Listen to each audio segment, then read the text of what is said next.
সম্প্রতি দিল্লিতে আওয়ামী লীগের কয়েকজন পেশাজীবী নেতা, সাবেক মন্ত্রী এবং আওয়ামী লীগের পদপদবীধারী কয়েকজন নেতৃবৃন্দ একটি সংবাদ সম্মেলন করেছেন এবং সেই সংবাদ সম্মেলন এখন বাংলাদেশের টক অফ দ্য কান্ট্রি। ভারতেও বিতর্ক হচ্ছে, আওয়ামী লীগের ভিতরে বাইরে যথেষ্ট বিতর্ক হচ্ছে। অনেকে ঠিক আওয়ামী লীগের সংবাদ সম্মেলন বলার চেষ্টা করছেন, কিন্তু বেশিরভাগ লোক, এমনকি যারা এই সংবাদ সম্মেলন করেছেন তাদের মধ্যে সাবেক শিক্ষামন্ত্রী মহিবুল হাসান চৌধুরী নওফেল, তিনি স্পষ্টতই বলেছেন যে এটি আওয়ামী লীগের কোনো দাপ্তরিক সাংগঠনিক সংবাদ সম্মেলন নয়। আওয়ামী লীগের যারা মানে সহযোগী বিভিন্ন সংগঠন এখন দেশের বাইরে সাহায্য করছেন, যাদের সঙ্গে হয়তো ইথিক্যালি আওয়ামী লীগের একটা সম্মিলন রয়েছে, কিন্তু আওয়ামী লীগের সরাসরি অঙ্গ সংগঠন নয়। এরকম বেশ কিছু সংগঠন রয়েছে, তার মধ্যে একটি সংগঠন, যে সংগঠন কিনা এই বিভিন্ন আন্তর্জাতিক ইস্যু নিয়ে কাজ করছে, বিশেষ করে আন্তর্জাতিক যে বিচারগুলো রয়েছে, তারপর বাংলাদেশের গত 17 মাসে যে সকল ঘটনা, জাতিসংঘের সেই মানবাধিকার কমিশন থেকে শুরু করে অন্যান্য প্রতিষ্ঠানে রিপোর্ট আকারে যেটা গৃহীত হয়েছে, প্রচারিত হয়েছে, এবং যেটি নিয়ে বাংলাদেশে যথেষ্ট কন্ট্রাডিকশন অ্যান্ড কনফ্লিক্ট তৈরি হয়েছে, সেই বিষয়গুলো নিয়ে যারা কাজ করছেন তারা মূলত স্ব-উদ্যোগে দিল্লিতে এই অনুষ্ঠানটি করেছেন। কেন দিল্লিতে এই অনুষ্ঠানটি করেছেন?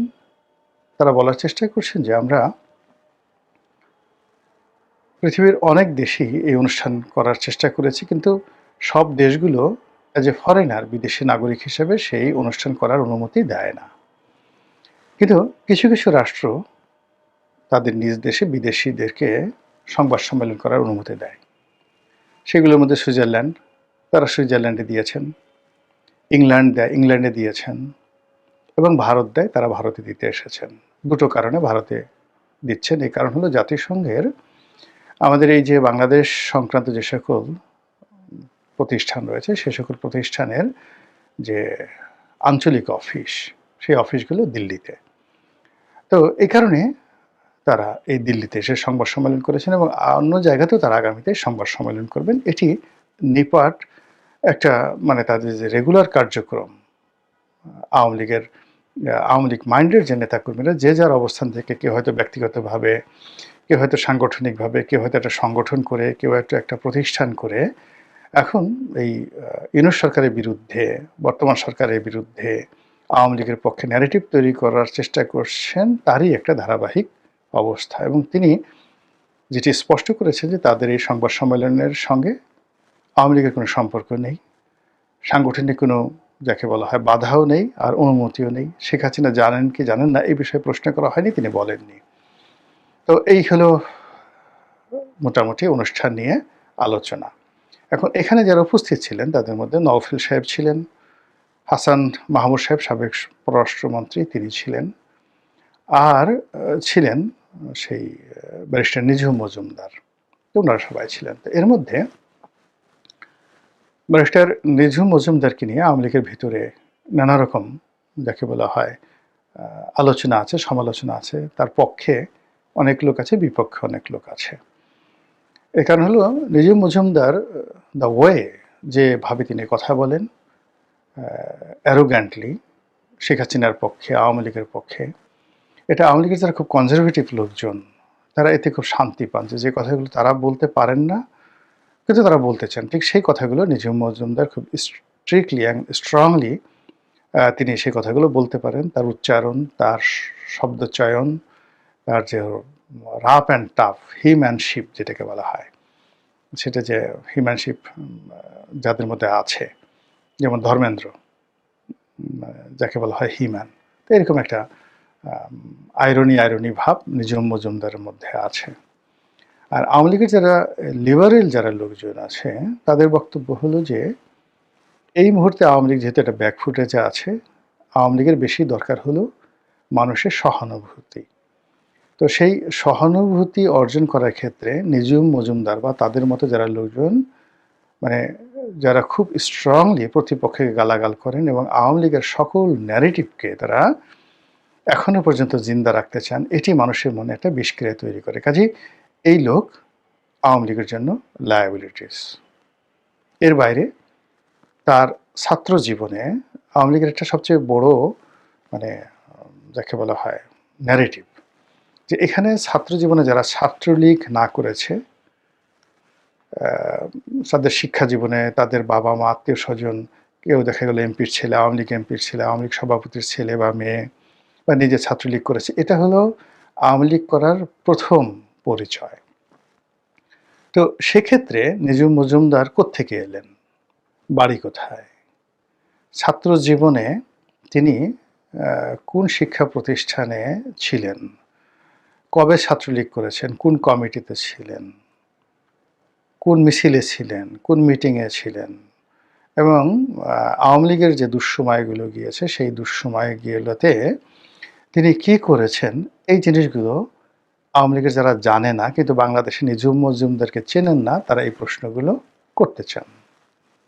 অনেকে ভয় পান যে এইভাবে সাদিক কাইমরা, তারপরে শেষে সে হাসনাত সার্জিসরা, তারা তো ছাত্রলীগের মধ্যে এভাবে লুকায়িত ছিল। তো এই নিঝুম মজুমদাররা যে জামাতের পক্ষ হয়ে বা তারা যে শিবিরের রিক্রুটমেন্ট হিসেবে এখানে আওয়ামী লীগের মধ্যে ঢুকে পড়েনি এবং আওয়ামী লীগকে ওন করতে গিয়ে মানে এমন সব কথাবার্তা বলছেন যেটা আওয়ামী লীগকে আসলে একটা ফ্যানাটিক দল হিসেবে, একটা উগ্র দল হিসেবে, একটা জঙ্গি দল হিসেবে প্রতিষ্ঠিত করে ফেলছে। কাজেই নিঝুম মজুমদারের পরিচয়, তার আইডেন্টিফিকেশন জানার জন্য এই ছাত্রলীগ ব্যাকগ্রাউন্ডের, আওয়ামী লীগ ব্যাকগ্রাউন্ডের যারা লোকজন রয়েছেন, যারা নিঝুম মজুমদারকে চেনেন না, তারা এই বিষয়ে সন্দেহ প্রকাশ করেন। এই গেল এক। ২ নম্বর হলো ডক্টর হাসান মাহমুদ। তো ডক্টর হাসান মাহমুদ সম্পর্কে অনেক বিতর্ক, আওয়ামী লীগের মধ্যে বিতর্ক।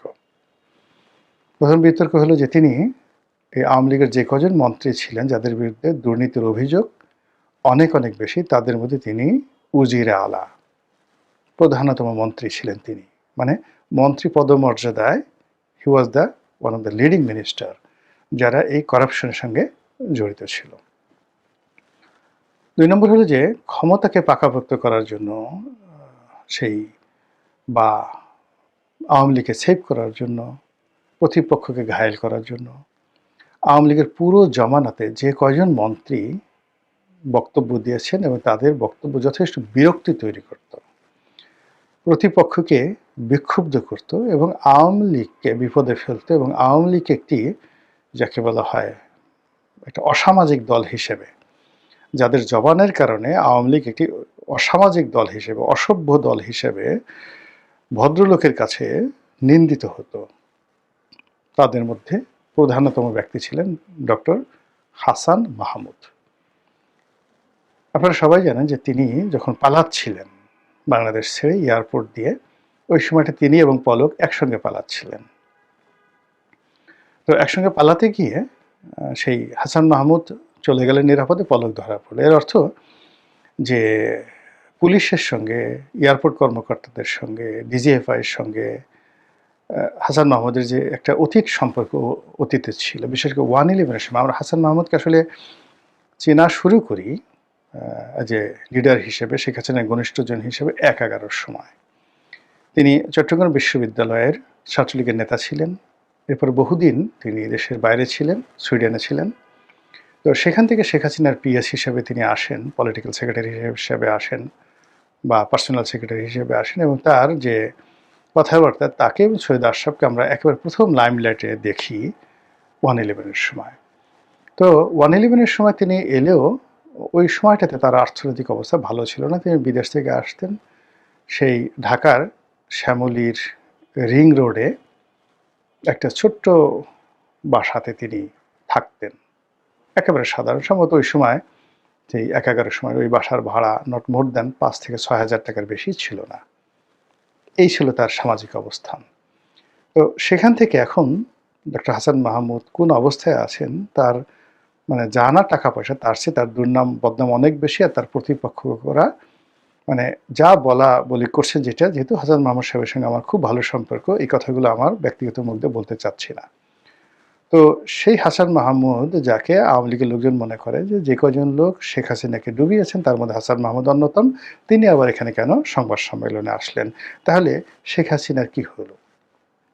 তার মধ্যে তো কোনো পরিবর্তন নাই, যেই লাউ সেই কদু।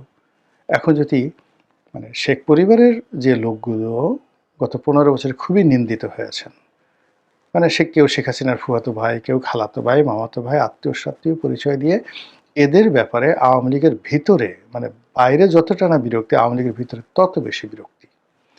এখন সেই শেখরা যদি আবার আসে, সেই মানে হাসান মাহমুদরা যদি আবার আসে, সেই পলকরা যদি আবার আসে, জুনায়েদ আহমেদ পলকরা যদি আবার আসে, মানে পলক কি করেছে না করেছে সে খুব এখন জেলের মধ্যে আছে আমি জানি না, কিন্তু লোকজন এদেরকে একই গ্রুপের মধ্যে ফেলে দেয় এবং ধরে নেওয়া হয় যে সজীব ওয়াজেদ জয়ের যে ক্যারিয়ার নষ্ট করার ক্ষেত্রে যে কয়জন লোক, মানে এখন পলক আছে, শাহরিয়ার আছে, তারপরে শেষে মোহাম্মদ আরাফাত আছে, তো এরা মূলত একটা সার্কেলে ঘুরতো, যাদের সঙ্গে জয়ের একটা ভালো সম্পর্ক ছিল বলে মনে করতে সবাই। এখন আবার যদি সেই লোকগুলো সামনে চলে আসে তাহলে তো মানে জয় সম্পর্কে সেই বদনামই বাস্তব হয়ে যাবে আর কি।